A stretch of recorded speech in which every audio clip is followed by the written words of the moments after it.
کیا ہے کہ عمران خان صاحب کو نااہل کر دیا گیا ہے. اب اس کی ڈیٹیلز پہ تھوڑا سا آتا ہوں. وہ ڈیٹیلز یہ ہیں کہ 63(1)P کے تحت، آرٹیکل 63(1)P کے تحت عمران خان صاحب کو نااہل قرار دیا گیا ہے، اور اس اسمبلی کی جو مدت ہے اس میں وہ نااہل رہیں گے. آپ کو یاد ہوگا کہ 4 دن پیشتر عمران خان صاحب نے 6 اور بھی نیشنل اسمبلی کی سیٹس جیتے ہیں. الیکشن کمیشن کے آج فیصلے کی روشنی میں دیکھا جائے تو وہ صرف 1 سیٹ سے نااہل ہوئے ہیں، لیکن وہ تا حیات نااہل قرار نہیں دیے گئے، لیکن وہ صادق اور امین نہیں رہے. اس فیصلے میں کہا گیا ہے کہ 2018 کے انتخابات کے لیے جو انہوں نے اپنے اثاثوں کی تفصیل جمع کروائی تھی وہ جھوٹی سٹیٹمنٹ تھی، اور اس جھوٹی سٹیٹمنٹ کے نتیجے میں عمران خان صاحب جو ہیں وہ صادق اور امین نہیں رہے، نااہل ہو گئے ہیں. اور اس پہ جو تبصرے آئے ہیں سامنے وہ بھی آپ سے تھوڑے تھوڑے میں شیئر کر لیتا ہوں. لیکن اس کا امپیکٹ کیا ہوگا آج کے اس فیصلے کا، وہ یہ ہے کہ اب الیکشن کمیشن نے کہا، حکومت کو انہوں نے ڈائریکشن دی ہے کہ فوجداری کے تحت عمران خان صاحب کے خلاف جھوٹی سٹیٹمنٹ جمع کروانے پر مقدمہ درج کیا جائے، یعنی فوجداری کا مقدمہ درج ہوگا. پھر جس طرح سے عام طور پر ہوتا ہے کہ مال مسروقہ برآمد کیا جاتا ہے، جو تحائف عمران خان صاحب اپنی ذاتی استعمال میں لائے، جن کا ذکر انہوں نے اپنے ایسٹس میں نہیں کیا تھا.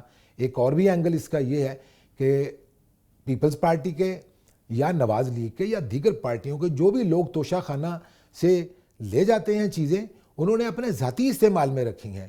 لیکن اخلاقی اگر تناظر سے دیکھا جائے تو عمران خان صاحب کو ہی یہ ڈسکریڈٹ جاتا ہے کہ انہوں نے نہ صرف یہ کہ توشہ خانہ سے وہ چیزیں لیں وہاں سے، بلکہ ان کو انٹرنیشنل مارکیٹ میں بیچا بھی ہے، جس میں قیمتی گھڑیاں بھی ہیں، اور جن کے تناظر میں یہ بات کہی جا سکتی ہے کہ کچھ ایسے ریفرنسز بھی موجود ہیں کہ عمران خان صاحب کی اس حرکت کا بین الاقوامی سطح پر بہت برا منایا گیا. اور سعودی عرب کے بادشاہ اور ولی عہد کے حوالے سے بھی اگر بات کی جائے تو اس چیز کو، جو انہوں نے تحفے میں ملنے والی اتنی قیمتی گھڑی جو ہے دبئی میں کسی شخص کو یا کسی دکان پہ جا کے وہ بکوا دی تھی، تو اس کا بھی برا مانا گیا، اور پاکستان کو شاید اس کی قیمت بھی ادا کرنا پڑی ہے.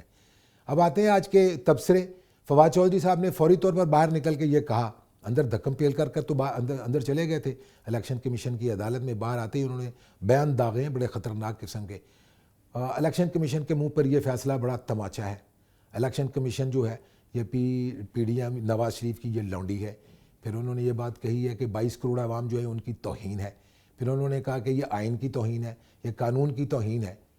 اگر فیصلہ عمران خان صاحب کے حق میں آ جائے تو عدالتیں زندہ باد، اور اگر خلاف آ گیا تو عدالتیں مرتباد. یہ فواد چودھری صاحب کا کہنا ہے. اسی طرح کے دیگر لوگوں نے بھی کہا ہے کہ الیکشن کمیشن کا، اسد عمر صاحب کہتے ہیں کہ یہ اس کا فورم ہی نہیں ہے، اس کی اتھارٹی نہیں ہے. اب وہ چیلنج کرنے جا رہے ہیں اور کہتے ہیں کہ اسلام آباد ہائی کورٹ میں آج ہی شام وہاں پر پہنچیں گے اور اس کو چیلنج کریں گے. اس کا چیلنج کرنے کے بعد کیا نتیجہ نکلتا ہے، نہیں نکلتا، اس فیصلے کو برقرار رکھتی ہے عدالت عالیہ یا اس کو معطل کر دیتی ہے، منسوخ کر دیتی ہے، یہ بات کی بات ہے. لیکن یہ فیصلہ جو عمران خان صاحب کے خلاف آیا ہے یہ ریکارڈ پہ رہے گا. مریم نواز شریف صاحب کی صاحبزادی ہیں، نائب صدر ہے مسلم لیگ نون کی.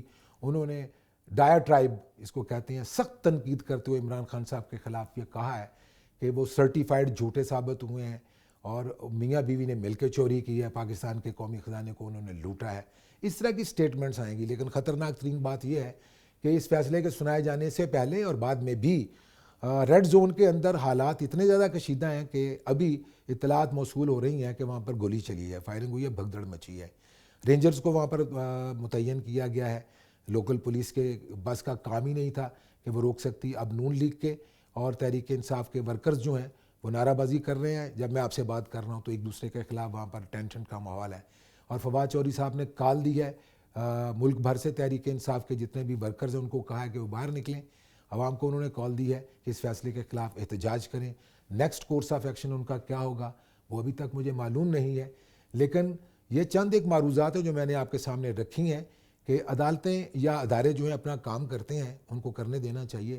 اس فیصلے کا ظاہر ہے ایک نیگیٹو امپیکٹ ہے، تحریک انصاف اس پہ لازمی طور پر ریئیکٹ بھی کرے گی.